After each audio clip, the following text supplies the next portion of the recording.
Olá, professora Sinara com vocês, e hoje eu vou tratar de um assunto muito legal, muito importante, que é a articulação das políticas públicas setoriais com a gestão de recursos hídricos.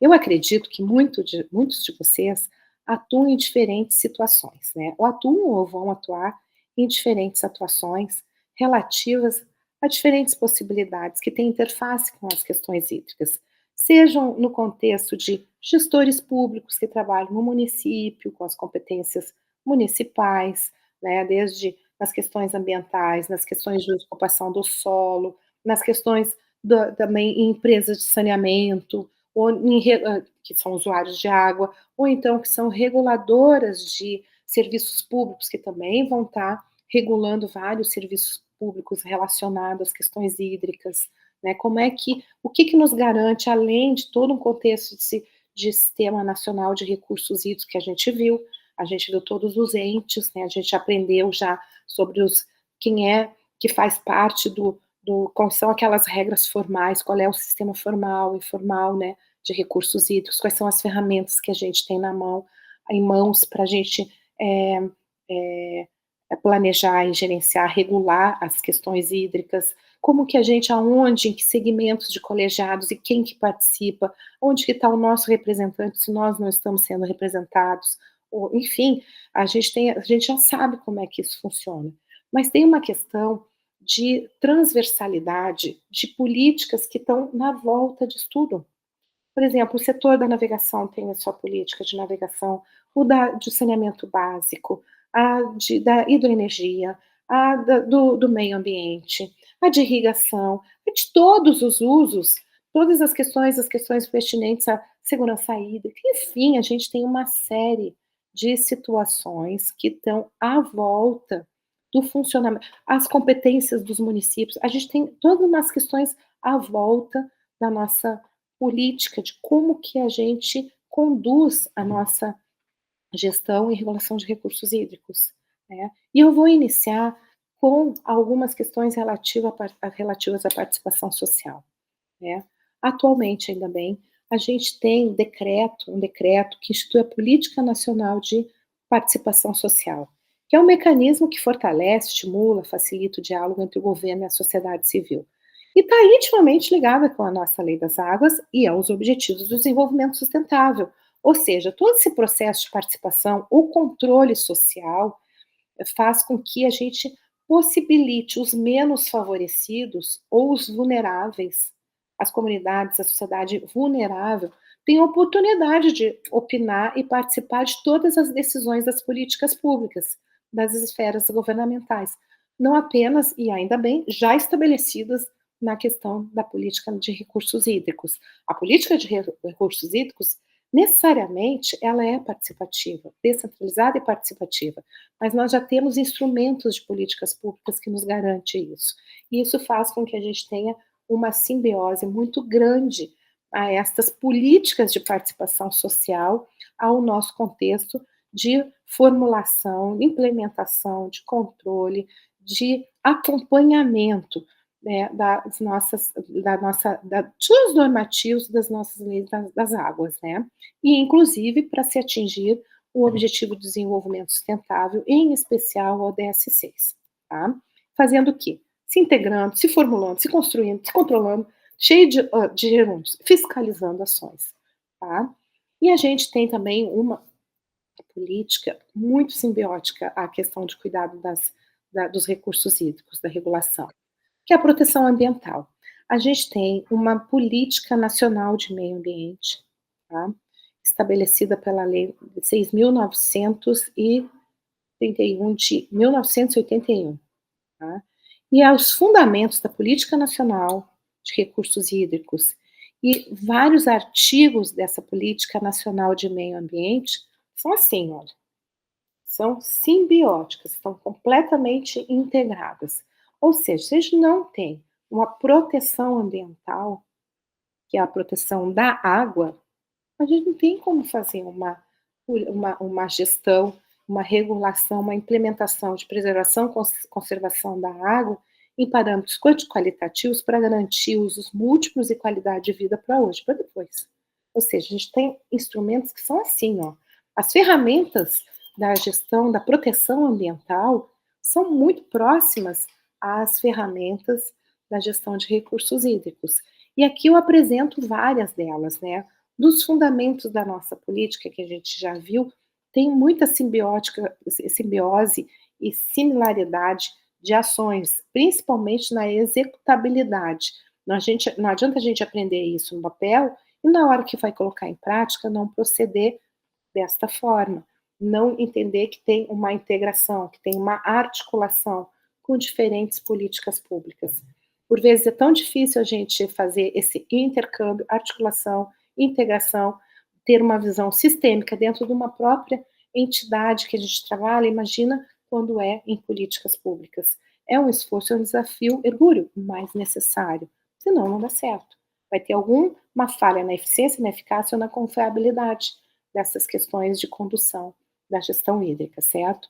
Não vou falar assim por menores, porque fica aqui para vocês darem uma lida, até compararem as políticas públicas, que eu sempre é o que eu recomendo, né? Mas em relação à questão da proteção ambiental, a gente tem questões relativas ao planejamento, à fiscalização, à proteção de ecossistemas, ao contexto da educação ambiental, muito pertinentes aos fundamentos estabelecidos da gestão de recursos hídricos. Quanto aos objetivos, também, quando a gente fala que vai assegurar, que um dos objetivos é assegurar a atual e futuras gerações a disponibilidade de água em padrões de qualidade, a gente está ali proximíssimo à compatibilização do desenvolvimento econômico, à preservação e restauração dos recursos ambientais, que são questões colocadas à proteção, à nossa política de proteção ambiental, à nossa política nacional de meio ambiente. Ou seja, uma série de situações, elas estão assim mesmo. Eu não vou aqui ler para vocês, mas eu gostaria muito que vocês se debruçassem a compará-las para ver como é integrada, articulada a proteção ambiental e necessária a proteção ambiental com a de recursos hídricos, de gestão de recursos hídricos, certo? Inclusive com relação às diretrizes, a diretriz da questão ambiental é muito próxima às diretrizes gerais de ação da Política Nacional de Recursos Hídricos, sabe? Então, tem muitas questões que são que caminham juntas, não tem como a gente dissociar, tem que integrar e ver com uma forma sistêmica. Os instrumentos, a gente tem alguns instrumentos de proteção ambiental que eles fazem parte. O zoneamento ambiental, a avaliação de impactos ambientais, a criação de espaços territoriais especialmente protegidos pelo poder público, ou seja, as unidades de conservação, as áreas de interesse ecológico, reservas extrativistas, são consideradas nos planos de recursos hídricos. Não tem como a gente fazer um planejamento de recursos hídricos sem considerar os instrumentos, o que tem sido apresentado e operacionalizado na proteção ambiental. Quando a gente fala dos estabelecimentos de padrões de qualidade ambiental, dos quais estão inseridos os padrões de classe de uso, as classes das águas, que são dos usos preponderantes, a gente está falando do enquadramento. Lembra que quando a gente falou sobre enquadramento, vai falar de novo ainda, sobre a classe da qual se enquadra um corpo hídrico, ou um trecho de um recurso de um corpo hídrico, o normativo é do Conselho Nacional de Meio Ambiente. Então, enquadramento e padrões de qualidade. O licenciamento ambiental, né, que vai considerar a viabilidade ambiental da implementação de um determinado empreendimento. Ou seja, se ele pode estar naquele lugar instalado como ele está sendo planejado e operado como um sistema de gestão ambiental pertinente à sua viabilidade ambiental, intimamente ligada à outorga dos direitos de recursos hídricos, ou seja, como que vai ter viabilidade ambiental se não vai ter uma possibilidade de uso da quantidade e qualidade de água específica para aquele determinado empreendimento, né? E também os instrumentos todos econômicos, como de concessão florestal, servidão ambiental, seguro ambiental, entre outros, como, por exemplo, pagamento por serviços ambientais, são intimamente ligados ao instrumento econômico da gestão ambiental, que é o pagamento, que é o preço público de um bem público, ou seja, cobrança pelo uso de recursos hídricos, é o preço público da água, né, do recurso hídrico, né, então, extremamente vinculado também ao instrumento econômico da proteção ambiental.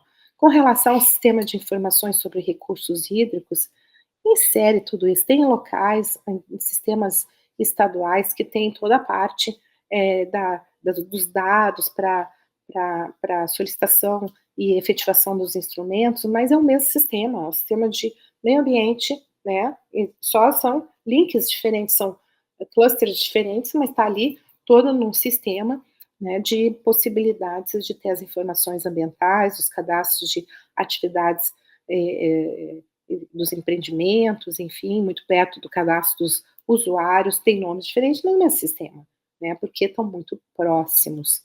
O tipo das atividades potencialmente efetivo e potencialmente poluidores, utilizadores de recursos ambientais, é muito próximo, né, ao cadastro de usuários, ou seja, de quem usa a água, né. Um sistema de gerenciamento, ou seja, desculpa, todo aquele, tem colegiados também, tem o colegiado da proteção ambiental, lá da política de meio ambiente, Conselho Nacional de Meio Ambiente, que também é consultivo, propositivo, deliberativo. E a gente tem o quê? Os nossos. E também tem todos os órgãos consultivos e deliberativos, como os conselhos municipais de meio ambiente, os conselhos estaduais de meio ambiente, e a gente tem o nosso Conselho Nacional e os conselhos estaduais, Conselho Nacional, aqui da Política Nacional. Se a gente está num contexto de corpo hídrico estadual, o Conselho Estadual. Então, também com proximidades, né? Questões também que se conversam. Os órgãos gestores, o órgão gestor de recursos hídricos, o órgão gestor de meio ambiente, por vezes eles estão no mesmo ministério, por vezes não, por vezes estão mesmo na secretaria, por vezes não. Enfim, cada situação e período de gestão está de um jeito ou do outro, mas também estão sempre muito próximos. A gente tem os órgãos locais, as entidades municipais que tratam da proteção ambiental, as secretarias de meio ambiente, as agências de proteção ambiental, enfim, as secretarias e as agências que deliberam as licenças ambientais, muito próximas ao processo das deliberações, das outorgas de recursos hídricos, da gestão de recursos hídricos, dos planos de recursos hídricos e especialmente das agências delegatárias de águas, né? E são os braços operativos e técnicos dos comitês de bacia hidrográfica. A gente tem situações também sistêmicas que envolvem toda a problemática da urbanização e os objetivos do Plano Nacional de Recursos Hídricos, a Política Nacional de Recursos Hídricos. Ou seja, todo o desenvolvimento urbano e regional está muito vinculado aos objetivos da Política Nacional de Recursos Hídricos, de assegurar água, né? E da prevenção e defesa dos eventos hidrológicos críticos. Por quê? Porque a gente tem problemas de urbanização relativo às questões das drenagens, ou seja, das águas pluviais, da agricultura e esgoto e falta de tratamento de esgoto, dos poços profundos e mais das impermeabilizações, das ocupações de áreas de risco, que tem que tem essa questão sistêmica. Por uma coisa, a gente tem que estar resolvendo a questão, a problemática da urbanização. Que, por sua vez, o que a gente tem? A gente tem uma situação de infraestrutura pertinente a problemas comuns em países em desenvolvimento, que é o caso do nosso país.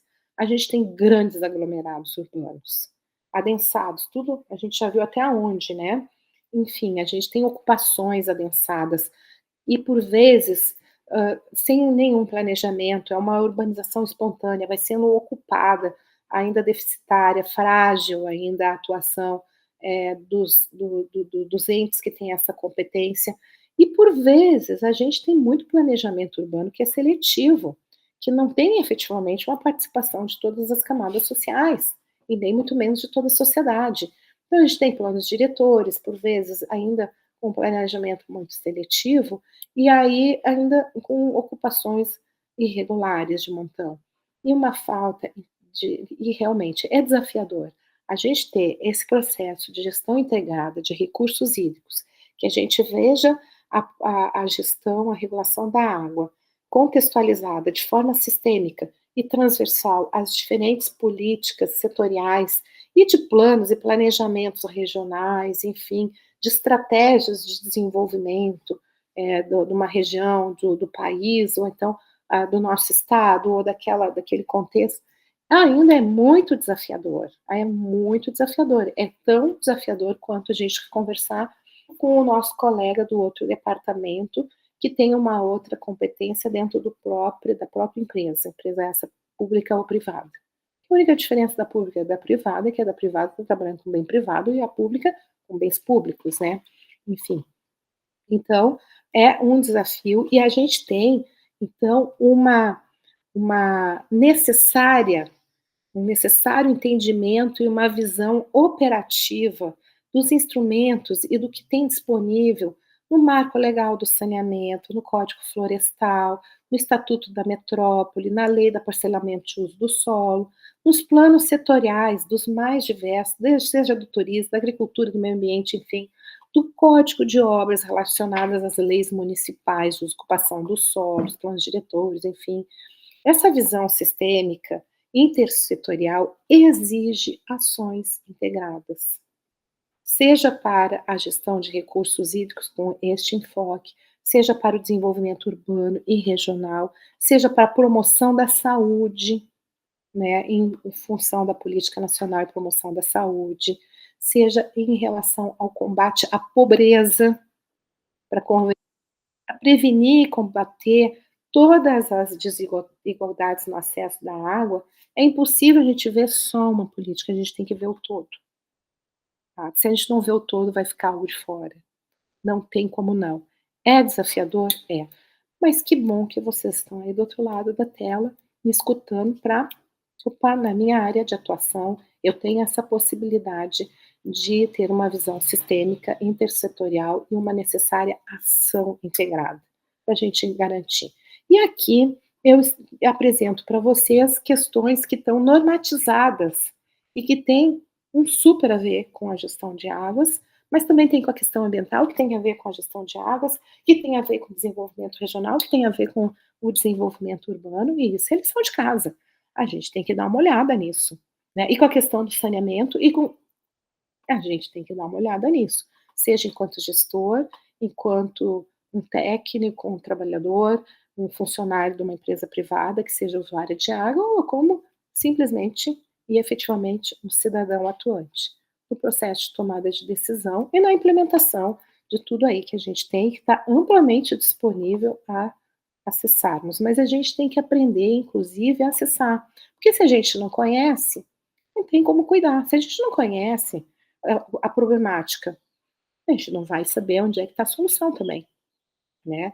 E a gente está aprendendo que há problemas, e isso a gente já está evidenciando aí de forma crassa. E por sua vez a gente está aprendendo como é que a gente faz, aonde que são as casinhas, onde que são as entidades, né, do sistema, e aonde que tem as ferramentas, e quais são, e como que a gente pode influenciar, e como transversalizar isso, e como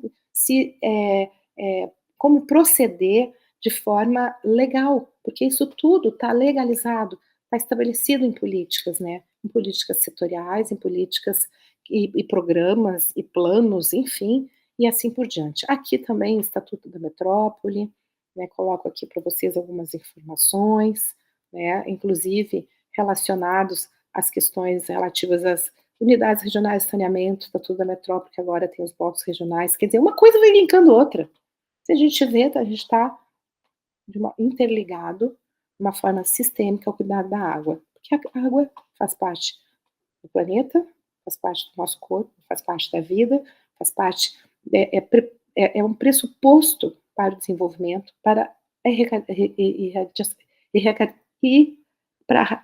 erradicar a pobreza, eu gaguejo e me falta a palavra, desculpa. Também para que a gente diminua essas desigualdades existentes que são tão evidentes, como que a gente vai se adaptar aos eventos climáticos críticos. Gente, eu não sei aonde que a água não pode virar recursos hídricos, não existe. E quando não existe naquela forma física, tem num caráter simbólico, né? Ou seja, o que simboliza a água para gente, né? Ah, qual que é o contexto cultural ou que me insiro em relação à água benta, a uma pia batismal, a uma, enfim, a tua ou nenhuma religiosidade, mas sim, assim, para manutenção da tua vida, da tua saúde, ela entra em tudo ela serve. E quando ela está em utilização, ela está sendo um recurso hídrico que tem que estar sendo implementado na sua forma de preservar e conservar, regular, conforme as políticas que estão apresentadas, em especial de recursos hídricos, mas são sistêmicas, ademais, existentes, as quais algumas apresento aqui para vocês. E aí encerro, e a gente tem mais algumas aulinhas ainda, tá? Muito obrigada.